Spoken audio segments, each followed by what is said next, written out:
একসাথে হয়েছে ব্লগের মাধ্যমে। তাতে এটা আরেকটা, এই জিনিসগুলো কিন্তু আরো ব্যাপক আকারে আগামী 2-3 বছরে হবে। যত কানেক্টিভিটি ছড়িয়ে যাবে, যত আরো মোবাইলের ব্যাপারগুলো ইন্টিগ্রেটেড হবে, এসএমএস এর ব্যাপারগুলো কানেক্টিভিটিতে, এই যে সিটিজেন জার্নালিজমের স্পেস, এই যে জনগণের একটা প্রতিবাদ করার স্কেপ, ওল্ড মিডিয়া বা ট্রেডিশনাল মিডিয়াকে পাশ কাটিয়ে সেটা কিন্তু আরো ব্যাপক আকারে হতে থাকে। তো সেই জন্য এইখানে কি করে আমরা ব্রিজ বিল্ডিং করতে পারি সেখানে, এবং আপনারা যারা কাজ করছেন বিভিন্ন সেক্টরে, নতুন প্রজন্মের লোকজন যারা আছে, তাদের অনেক ইন্টারেস্টিং আইডিয়া আছে, কিন্তু তারা জাস্ট ঠিক লোকজনকে জানে না বলে তারা প্রকাশ করতে পারে না তাদের আইডিয়া গুলো। সেখানে আমরা কিভাবে কাজে লাগতে পারি সেটা একটা উদ্দেশ্য। তো এই বলেই আমি শেষ করবো। বাট আমি অলসো কয়েকটা প্রশ্ন ছুড়ে দেবো আপনাদের চিন্তার জন্য, যে মানে এই ব্লগ গুলো কি, should we use this blogs formally to monitor the media, traditional media coverage নিয়ে অনেকে কমপ্লেন করেন। Ownership structure is very aligned to business interest, political interest.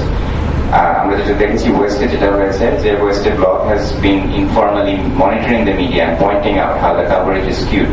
So should we do the same thing in Bangladesh? Should we continue to focus this as a mobilization tool or as an alternative or complementary tool to traditional media? So এই দুটো question আপনাদের কাছে ছুড়ে দিলাম, আপনারা comment করতে পারেন। তো হাশমি ভাই, আপনাকে এখন কিছু বলার জন্য আমাদের সময় হলো যে কনগ্রাচুলেট বা অভিনন্দন জানাই দৃষ্টিকরকে, কারণ আপনাদের সাহায্য ছাড়া বোধহয় ওনার যে হাত এখনো উনি লিখতে পারছেন সেটা বোধহয় করতে পারবেন, আপনার ব্যাংকক ডক্টর সাথে ব্যবস্থা করেছেন। আর দ্বিতীয়ত আমার মনে হয় পরে আপনাদের আনন্দ প্রসাদের কথা বললেন, সেখানে আমার মনে হয় আইন সালিশ বোধহয় ইনভলভ ছিল। সো আই থিঙ্ক সেটা খুবই প্রেজওয়ার্দি কাজটা। আমি খুব ব্রিফলি বলবো যে I think there is much more to be done. একটা তো আমি মনে করি যে আপনারা যে ব্লগ করছেন, আমি বেশি দেখিনি ব্লগ, আজকে আসার আগে দেখলাম, but it's a bit sort of, you know, opinionated, I would say. So Asif, তুমি যেটা বলছো যে it should be based much more, analysis should be based on facts and understanding, and much should go a little deeper. I don't know if that's possible, because যারা লিখছেন হয়তো অনেকে বাইরে লিখছেন, maybe they don't know enough about the situation, কিন্তু চেষ্টা করা যাবে। I think blog, since you say the traditional media ওটা করছে না, that I think blog ও যদি আমরা blogকে একটা traditional media মতন দেখি, then much more in depth I think analysis ভালো হয়। আপনারা জানেন কিনা আমি জানি না, কারণ এই ব্র্যাক বিল্ডিং এর 2 ব্লক দূরে একটা বস্তি উচ্ছেদ হলো 3 দিন আগে, যেখানে আমরা হয়তো সবাই জানি, কিন্তু কয়জন কিছু করেছে কিনা আমি জানি না। এটা আগেই করা উচিত ছিল, বাট এখনো যেটা অ্যাপিলস যাচ্ছে, তারা খোলা আকাশে বসে আছে, people can offer some help. একটা আমার মনে হয় দৃষ্টিকোণ যেটা করতে পারে, as you did before, কিছু সাহায্য যদি দিতে পারেন, কালেকশন করতে পারেন। দ্বিতীয়টা হচ্ছে যে আপনারা যত বেশি পাবলিসিটি করতে পারেন, সেটার জন্য আমার মনে হয় খুবই ভালো হয়। এই ধরনের অনেক কিছু উদাহরণ দিতে পারি, যেমন আগামী বছর বাংলাদেশের রিপোর্ট যাবে সিডো কমিটির কাছে, সাথে সাথে আমরা সরকারি রিপোর্ট দেখি নেই, কিন্তু সাথে সাথে আমরা একটা অল্টারনেটিভ রিপোর্ট করেছি, দিনের সাথে রিপোর্ট ছিল আমি সেরা। সো এটা আমার মনে হয় যত বেশি লোক এটা সম্পর্কে জানতে পারে, যে বাংলাদেশ শুধু র্যাটিফাই করে, অনেক রিজার্ভেশন রাখে প্রত্যেক ইউএন কনভেনশনের উপরে, অনেক ট্রিটির উপরে, তারপরে কিছু করে না, ইমপ্লিমেন্টেশন দিকে যায় না। তো আমরা যত প্রেশার, যেটা আসিফ বলেছে যে দৃষ্টিপাতের একটা ভ্যালুয়েবল কাজ হচ্ছে প্রেশার ক্রিয়েট করা, তো as much as possible আপনারা যদি এটার উপরে প্রেশার ক্রিয়েট করতে পারেন, so that more people understand what the purpose of CEDAW is, কিভাবে সরকারের কাছে দাবি নিয়ে যাওয়া যায়। আর আই থিঙ্ক এটা আপনারা নিজের ব্লগের মাধ্যমে করতে পারেন। এই ধরনের আমি অনেক এক্সাম্পল দিতে পারি যেখানে আপনারা ইন্টারভিউ করতে পারেন, but I think that can wait for later. I'm sure other people want to speak. Thank you. Anyone else? Akio? আমি লোকজনকে পিক করবো নাকি?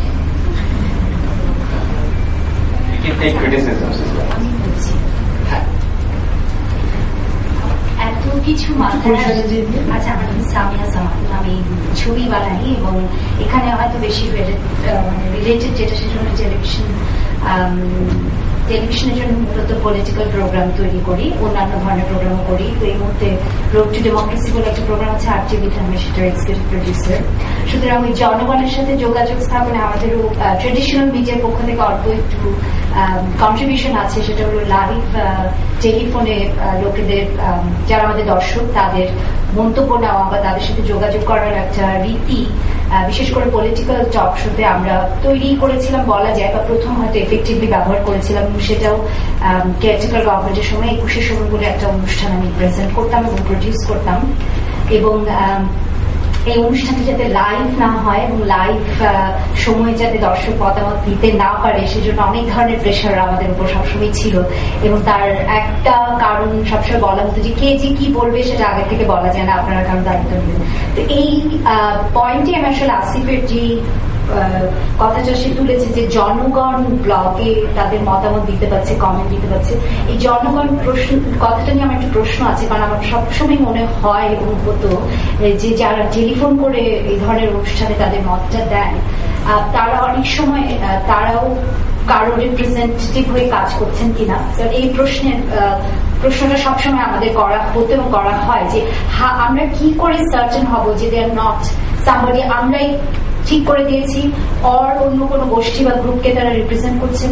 এবং অনেক সময় আমরা কিন্তু টেলিফোন পাই যে বিনা নম্বর থেকে, মানে নাম্বারটা যেখান থেকে আসছে সেটা করতে পারছেন না, সরকারের বিশেষ এজেন্সি হতে পারে, এবং নানা রকম ভাবে কিন্তু ফোন করে চাপ সৃষ্টি করা। এবং ব্লগে আমি খুব নিয়মিত দেখি তা না, কিন্তু তারপরে যখন কমেন্ট গুলো দেখি অনেক সময় আমার মনে হয়েছে, আপনারা এডিটোরিয়াল সাইড থেকে কি ভাবছেন জানি না, যে আলোচনাটাকে একটা বিশেষ খাতে ঘুরিয়ে দেওয়ার একটা চেষ্টা আছে। কিন্তু একই ধরনের কমেন্ট অনেক সময় আসে, অনেক সময় অত্যন্ত আক্রমণাত্মক অথবা খুবই একপেশে অথবা গালিগালাজ, ওগুলোর মধ্যে না গেলাম, সেটা এক ধরনের একটা এক্সপ্রেশনও হয়তো।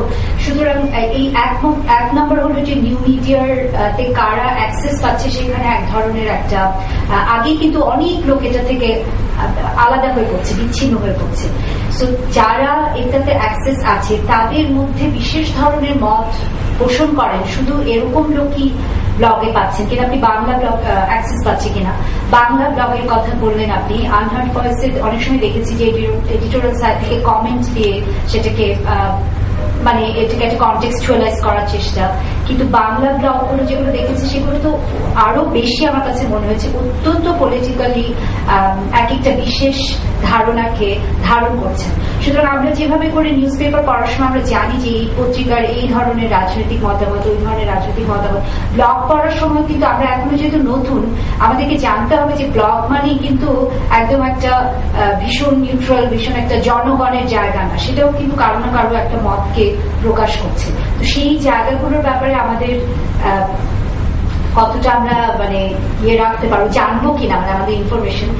তার মধ্যে আমি কিন্তু ইনক্লুড করছি আপনাদের রাইটারদের মন্তব্য, কারণ অনেকের কমেন্ট পড়ি, তারপরে তার লেখা পড়ামে হয়তো পড়লাম, কিন্তু আমি কিন্তু কমেন্ট করে জেনেছি যে তার একটা বিশেষ ধরনের চিন্তা ভাবনা আছে, বা একটা কোনো ব্যাপারে উনি অত্যন্ত অসহিষ্ণু অথবা খুব বিশেষভাবে বায়াসড কোনো একটা দিকে। সুতরাং আমি তার লেখাপড়ার সময় কিন্তু আমি জেনে রাখছি যে তাহলে এই মতামতগুলি উনি ধারণ করেন। এখন সবাই কিন্তু ওইভাবে করে প্রত্যেকের, মানে আমি ক্লেম করছি না যে আমি সবার সব লেখা পড়ে ফেলেছি, কিন্তু আমি জাস্ট বলছি যে আপনি খেয়াল করে পড়লে ওটা হয়। এবং এটা কিন্তু আমি আমাদের টক শোতে যারা নিয়মিত আসেন বা নানা ব্যাপারে মতামত প্রকাশ করেন, একটা সময়ের পরে কিন্তু আমাদের একটা আইডিয়া হয়ে যায় যে এরা কি ধরনের মত দিতে পারেন, এবং আমাদেরকে খুব বেশি চমকিত করা বা খুব বেশি সারপ্রাইজ করার মতো কাজ কিন্তু বেশিরভাগ মানুষই করেন না।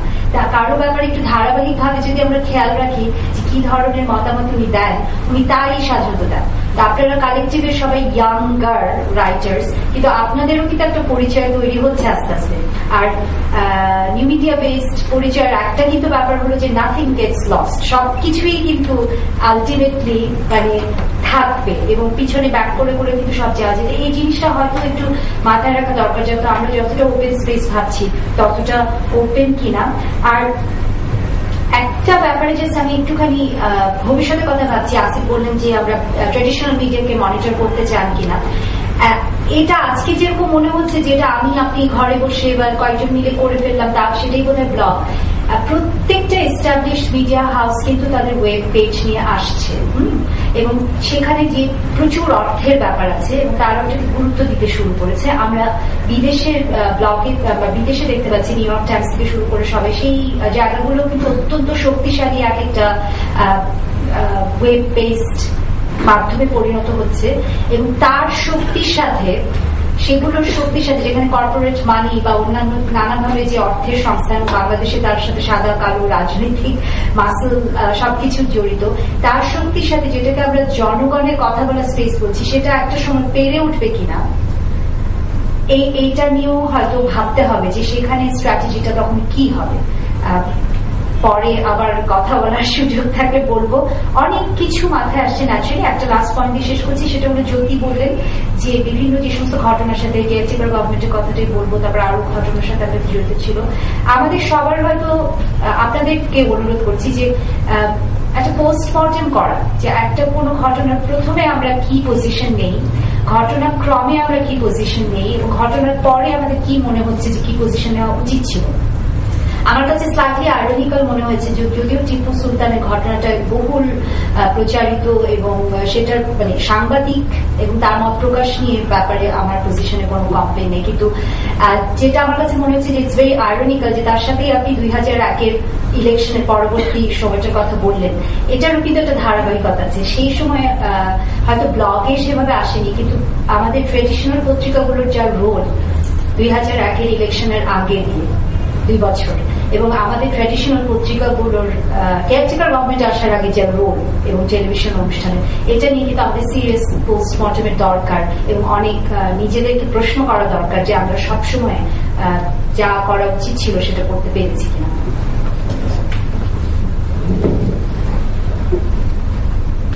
আর কারো মন্তব্য কিংবা কোনো প্রশ্ন? বাইরে আমার নাম শামসুল বাড়ি, রিপ বলে একটা প্রতিষ্ঠানের সঙ্গে জড়িত।